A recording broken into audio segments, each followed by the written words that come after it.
Greetings sailors and welcome to World of Warships, and this is not at all the video I had meant today, and the reason is because World of Warships. That probably doesn't make any sense, right? Well, the fact is today, as I'm recording, the patch has come out on the EU server for 5.5 and it took somewhere north of 7 hours to install. And in retrospect, it probably would have been quicker if I just said to myself, okay, it's probably going to take a while, I'll let it go overnight, but I didn't. Or if I'd just done a fresh install, but I didn't do that either. And of course, by the time it gets to the point of, well, it's compressing the files and doing all the other whatchamacallits that it does to get it to the new file structure, yeah, it was, I literally would have had to like hard shut down the computer, and that probably wouldn't have been very good for it, at which point I probably would have had to do a fresh install overnight anyway. So anyway, here we are. This is just me going with some footage that I already had to hand, basically, because I've been on a little break, and I think it's time for getting back into the business of making videos. I think I've had a long enough break at this point. So what we're looking at is, from the last patch of Warships, obviously, this is my best ever to date Yamato game, because I have the Yamato now. That's not saying much. I'm not going to say it's a fantastic game, and it's only like the 6th game that I've had in this thing, because it's incredibly expensive to run. But this is the first one where I actually felt like I played semi-decently, and had a semi-decent result. Now, I had a couple of things going for me. There's a carrier per team, but in this case it's tier 8 carriers, and there's only one Shimakaze on the enemy team. This is the first game I've had in the Yamato where there's only been one Shimakaze. All other games it's been 2, 3, even 4 of them per side. The Shimakaze is by far the most numerous tier 10 ship that you will see, generally speaking.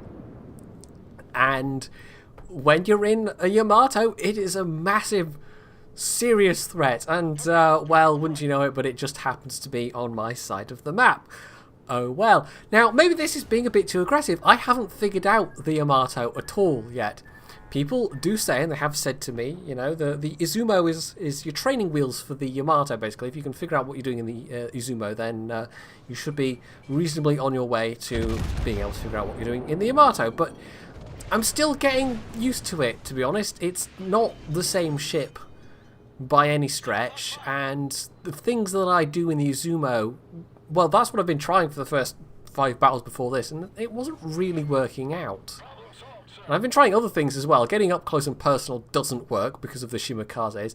Sailing around at the back and firing at 27 kilometers also doesn't work because the RNG is absolutely atrocious at that range, and if you hit anything then it's just sheer blind luck. So somewhere that's not too close but it's not too far away is a good place to be, and somewhere where you're not just going to get solely focused but also where you can be of assistance to your allies is also a good place to be. It's a tricky ship to play, and if nothing else, one thing that is massively different in this compared to the Izumo is that this gets focused like nothing else. The Izumo, when I was playing that, you know, people would go for you and, okay, you're just another battleship, basically. In fact, you're regarded as the,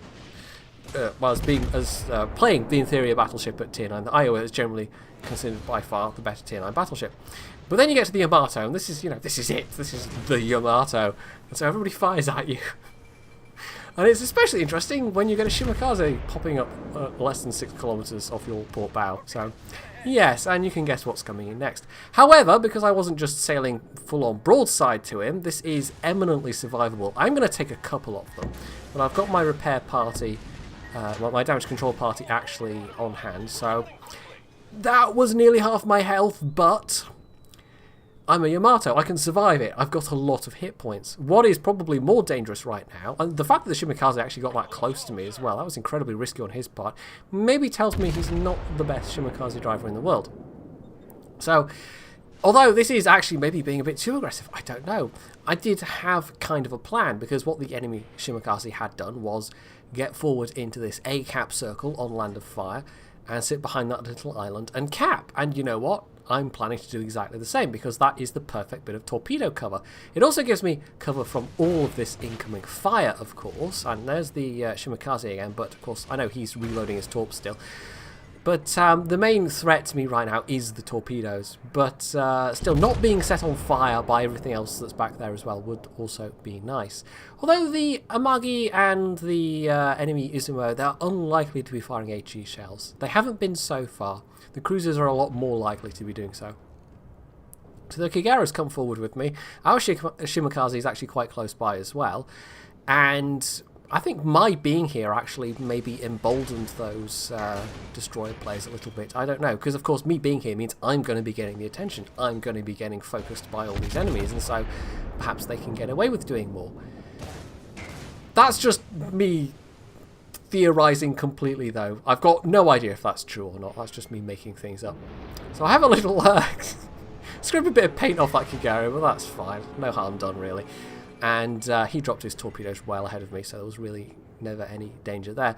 I'm still mostly concerned with the enemy Shimakaze at this point, and we know he is in the cap circle, because I'm not actively capping right now, but the moment he leaves, we'll know about it, and there we go, I've started capping, because he is the only thing that was near the cap.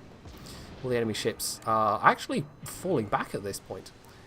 In terms of the rest of the map, I mean, I can't remember if we had early control of C or not, but we've had control of B for a while, and they are contesting it a bit now, but most of our team is in this southwest quadrant of the map. And most of our team, in fact most of both teams, are actually also still alive, so this could go either way. I mean, the enemy team's actually ahead on points right now. We do actually need the A point. There's the Shimakaze again, and I fire thinking, yeah, I can curve my shells over this. Oh no, wait, okay. Goddamn islands. OP. Anyway, he's super low health though. He's got not a lot of hit points left, but somebody actually needs to shoot him. And he's managed to successfully smoke up without anybody shooting him. I mean, quite possibly the Moskva was firing at other things. There are battleships much further back, but they're actually engaging enemies pushing round from the eastern flank. And we also have an Ibuki down on the eye line because reasons. I don't know, maybe he was giving AA cover to our carrier? Who knows what that Ibuki was doing. Anyway, we've capped A, and I'm actually getting to put my anti-aircraft to work. I think I've got the upgraded anti-air on this. I basically stripped all the modules off the Izumo because I didn't have the credits to completely fit this from afresh. Although I didn't actually have to sell the Izumo, I still have that in my port, but I moved that captain on to here as well. So it's more of an AA loadout. I know you can do a secondaries loadout. You can get your secondaries on the Yamato to fire at something like 10 kilometers range, and it's not quite that good, but my anti-aircraft envelope is very good. Anyway, broadside Izumo, that's a paddling. These guns, I have to say, I'm still getting my head around these guns, especially with the longer ranges. Figuring out how much lead to give, it's actually been quite tricky. And at closer ranges, it's not nearly so bad, but hello, there's some Fletcher torps. Well, it's a good thing I was backing up there, hey? I could pretend that was all calculated and that I knew he was there. I mean, I think I probably did know he was there, actually. This battle was only played earlier in the week. But I probably wasn't actively thinking about there might be torpedoes coming my way. So it was just serendipity. I happened to be actually backing up at that point. So I just get some nice hits in there. But yeah, the guns, I mean, at these closer ranges, I can get them to work just fine. But at the longer ranges, I'm still having real difficulty predicting exactly how much lead I need. And although you can more often use your full firepower than you could, I always said firepower there, that's not a word. You can more often use that phrase I just said than you can with the Izumo, because of course it's got that super awkward turret arrangement, but I'm still finding this ship generally a bit awkward to use even so. I think even just its size and it's kind of, I mean, it makes sense it wouldn't turn well because it's one of the biggest ships in the game. It is the biggest ship in the game, in fact. It's one of the biggest warships ever built. But I'm just used to be able to throw my warships around the water, and this kind of, like, the Izumo even, you could do that to a certain extent. Especially with the upgraded hull. With a stock hull, the Izumo is horrible at that. It feels like you're sailing around in an oil tanker or something. But no, the Yamato is that in spades, and yeah, it makes sense. It's just, it required an adjustment on my playstyle. My most played battleship is still the Tirpitz, and you can throw that thing around not quite like a cruiser, although actually if you compare the turn radius to, say, some of the Soviet cruisers, it actually performs better in a turn than a lot of the Soviet cruisers do. But it's just not what I'm used to. It's required an adjustment in play style. It's no Tirpitz. It's definitely no Tirpitz. I've also got some planes coming close, but honestly, I mean, my anti-aircraft against tier 8 planes. Again, every time, I said earlier that, you know, every time I've met Shimikazes, there's been multiple Shimikazes, and this was the first game with only one. I think we only had one on our side as well. Every carrier I've met has been tier 9 or 10, and sometimes there's been multiples. You know, there's been like a tier 9 and a tier 10 carrier. And if Shikaku comes for you with their entire strike wing, that's painful. That's half of your health gone easily, because unlike with that Shimikaze, where I could turn in, and I still took some hits, but wasn't anything like as devastating as a broadside strike would have been, with a carrier, you know, a tier 9 and 10 carrier, when they generally know what they're doing, it's a hell of a lot harder to do anything about it, especially when you're in such a big and unwieldy ship. And that's actually one of the reasons why I went for this AA build as well, rather than like selling the Izumo and spending that money on different modules for this ship, because outfitting a tier 10, I mean, it's expensive enough to buy, and then you've actually got to put all the modules and everything on it, but at least it doesn't require any upgrades. But still, yeah, this was an expensive boat to get. So yeah, the AA does help to a certain extent, but still, if a tier 10 carrier comes at you with their strike wing, it's going to hurt. And you might shoot down some of their planes, but if you're already low health, yeah, it's not going to go well for you.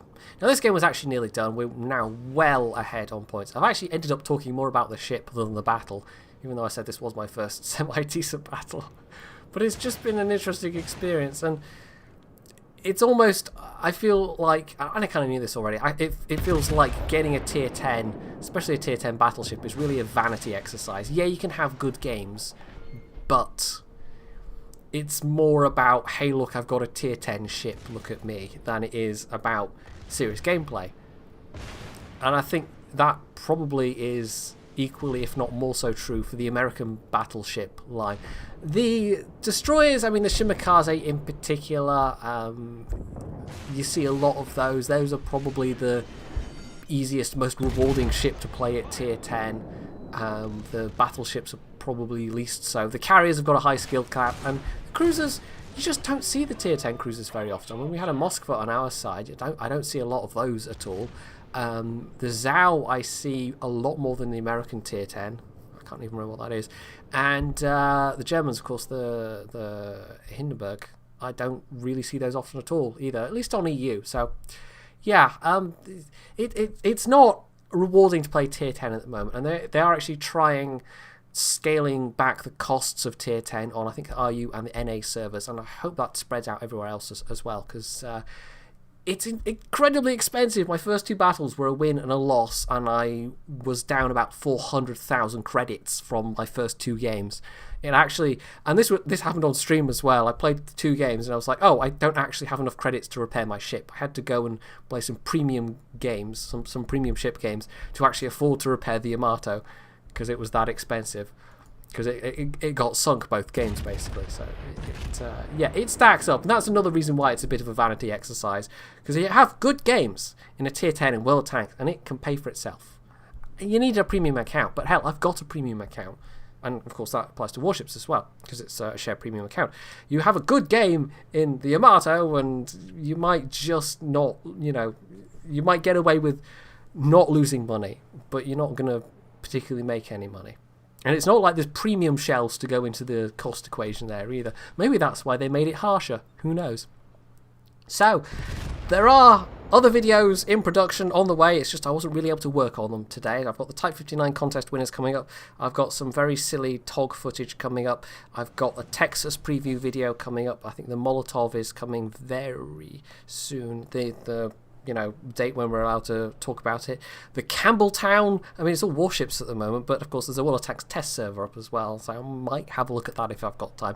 But anyway, yeah, so I'm getting back into videos. I'm back in the saddle now, and well, maybe you'll even see the odd Yamato game, because I have been trying to take it out every couple of days at the very least, and try my hand at it, try and get better at it, and if I have a good one, well, hopefully it'll be entertaining, because as the title of this video suggests, I already know what this video is going to be called. I don't always, but this time I definitely do. Yeah, there's just something about the Yamato. It is the pinnacle of this game, almost, just because it's such a legendary ship.